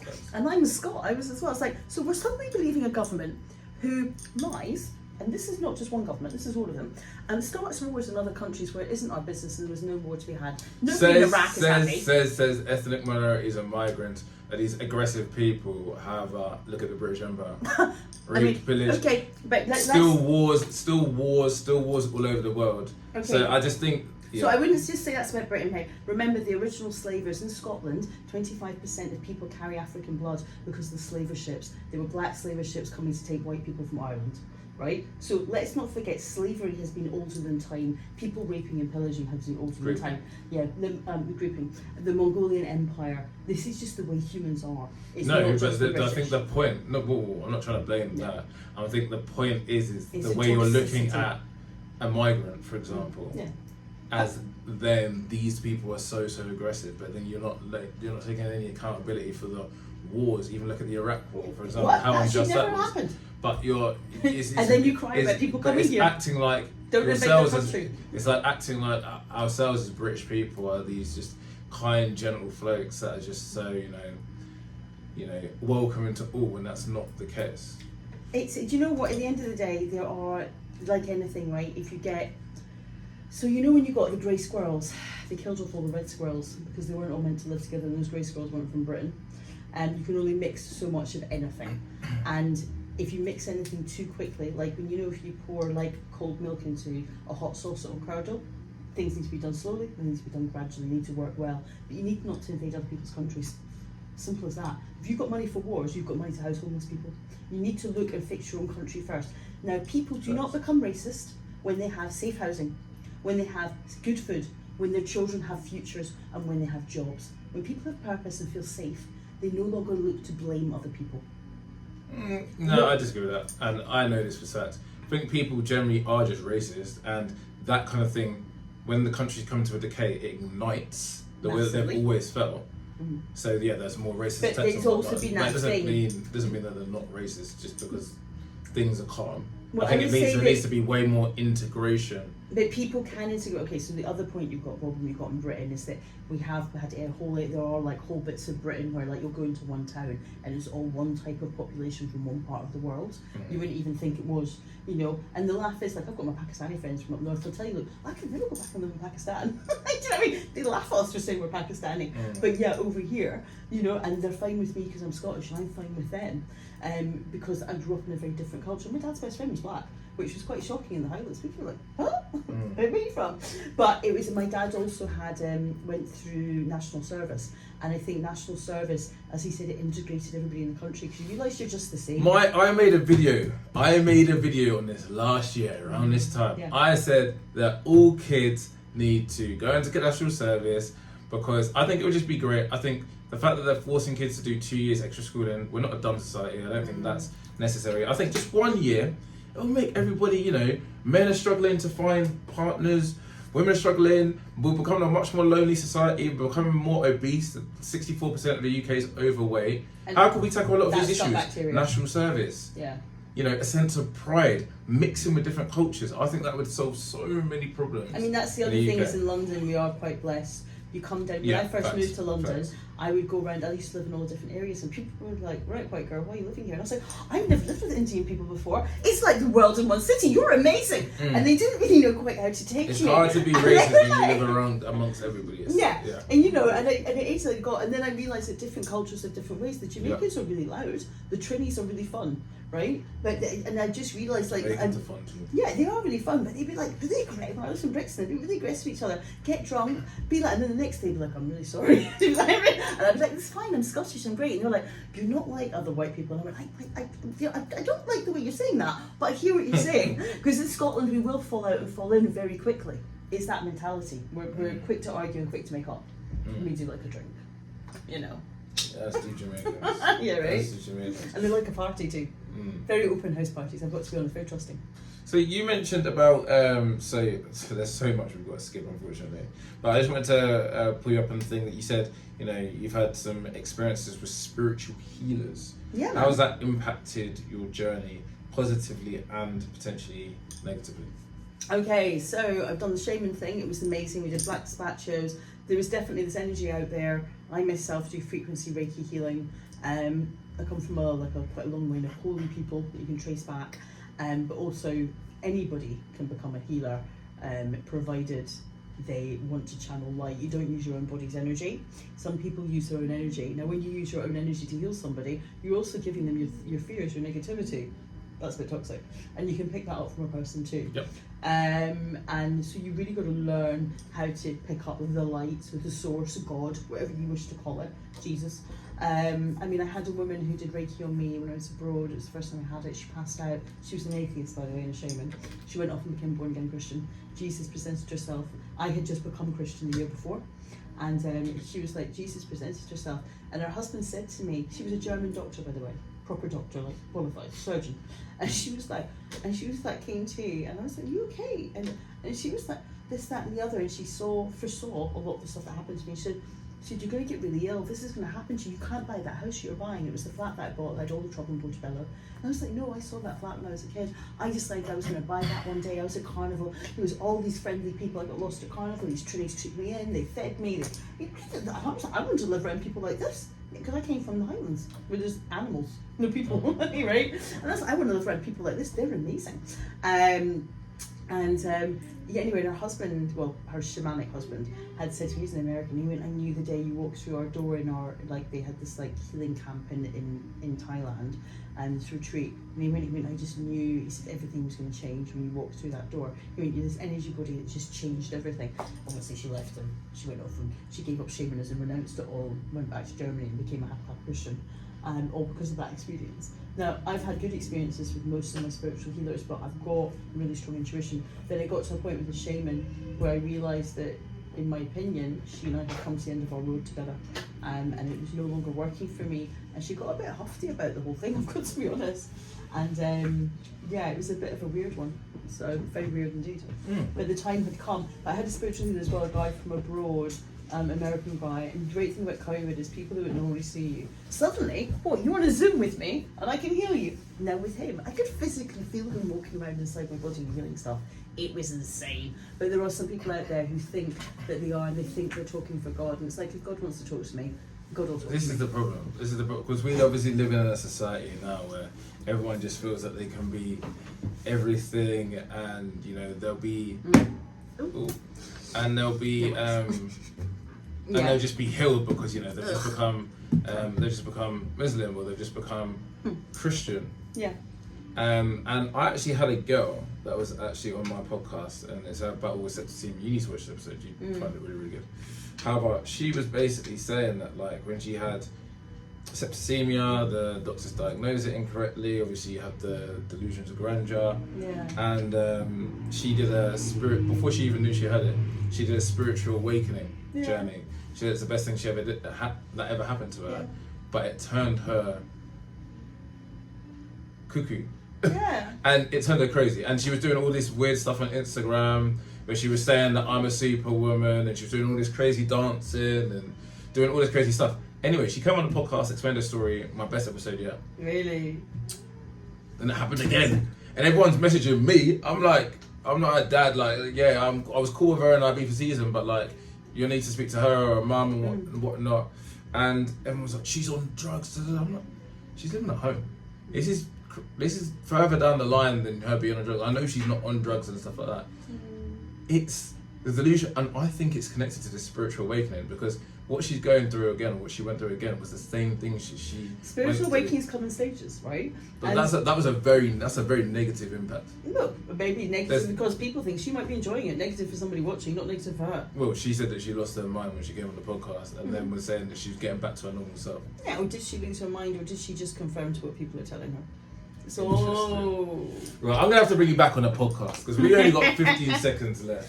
You'd be an amazing guest. Thank you for coming on the show. Do you want to plug anything? No, but we've got a football show coming up next, which you must stay on to watch, because I got these two amazing guys in front of me. But obviously, you're going to plug that I am releasing my first my track from my new jazz album, and it's called Fishes. It's all about spirituality. I do free time jazz. It's improvised on stage. Hold it down for songwriter Thea. Amazing. We'll see you in a couple of weeks, guys. And get yourself coaching. Peace.